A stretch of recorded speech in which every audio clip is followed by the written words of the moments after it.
آپ نے فرمایا میں آج رات جنت میں گیا. ایک تو معراج ہے جو جاگتے ہوئے، خواب میں تو بہت دفعہ ہوا، آج رات میں جنت میں گیا. میں نے آواز سنی قرآن کی تلاوت. میں نے پوچھا یہ کون تلاوت کر رہا ہے؟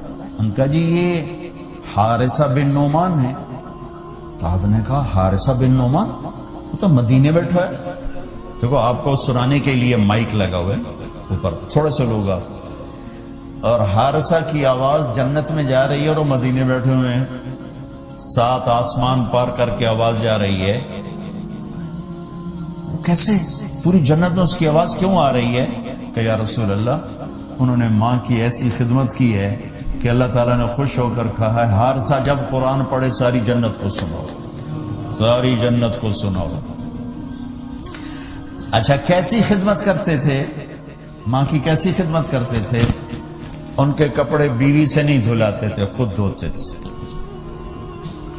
ہم لوگ اپنی بیویوں پہ ڈنڈا چڑھا کے کھڑے تھے، میری ماں دے کپڑے دو، میری ماں دی روٹی پکا، میری ماں نو چاہ بنا کے دے.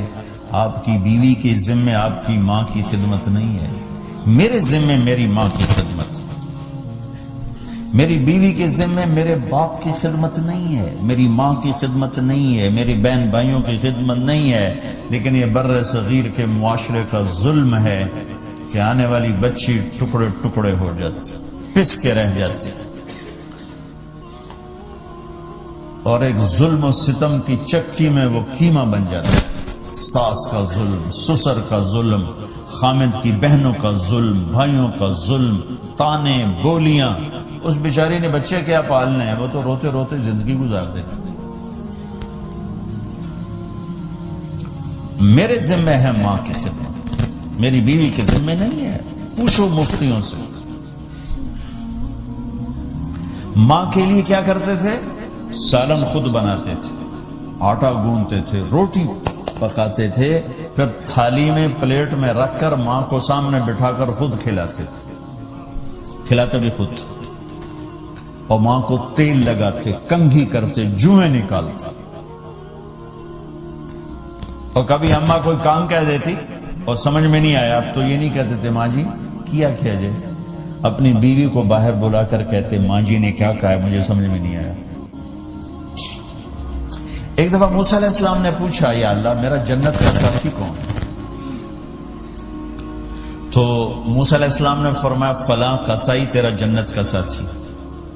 تو موسیٰ علیہ السلام تھوڑا سوچ میں پڑ گئے کہ قصائی تے موسیٰ دا جوڑ کے میں بیٹھ گئے، فلاں مجاہد، فلاں عالم، فلاں ولی اللہ وہ تیرا جنت کا ساتھی، قصائی تیرا ساتھی. تو موسیٰ علیہ السلام نے پتہ پوچھا اور پہنچ گئے.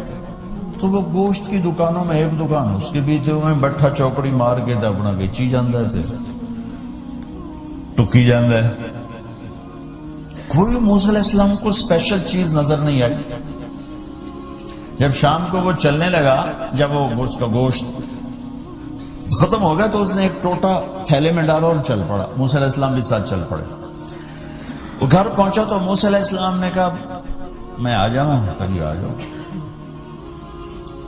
اس نے وہاں جا کے کیا کیا، بوٹیاں بنا کے ہانڈی چڑھا دی، پھر آٹا نکال کے گوندھا، اس کو نرم ہونے رکھا، سالن تیار کیا، پھر روٹی تیار کیا، ٹرے میں رکھا. ایک عورت اس طرح پڑی تھی، اس کو جا کے ہلایا، ماں جی، آنکھ کھولی، ایک ہاتھ سے اٹھایا، سہارا دیا، دوسرے ہاتھ سے نوالے بنا بنا کے کھلاتا رہا کھلاتا رہا کھلاتا رہا. تو اس نے یوں سر ہلایا کہ مطلب میری بس. تو اس کا منہ صاف کیا اور اس کو سہارا دے کے لٹانے لگا تو کچھ بڑبڑائی. موسیٰ علیہ السلام ذرا فاصلے پر تھے، سن نہیں سکے کیا کہا. موسیٰ علیہ السلام نے فرمایا میرے بھائی یہ کون ہے؟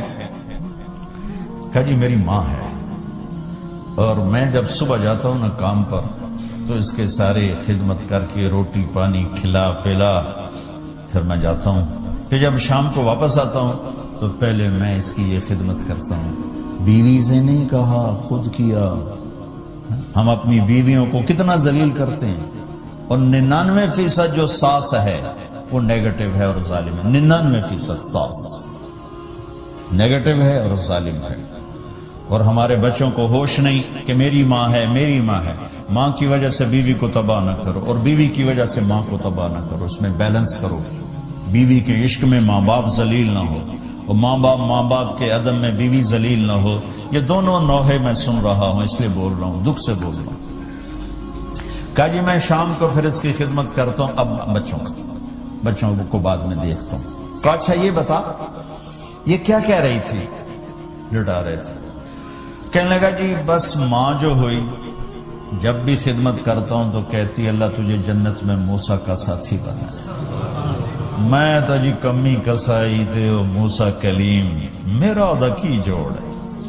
میں کہا پترا تیرا جوڑ بنا چھڑے تیری ماں۔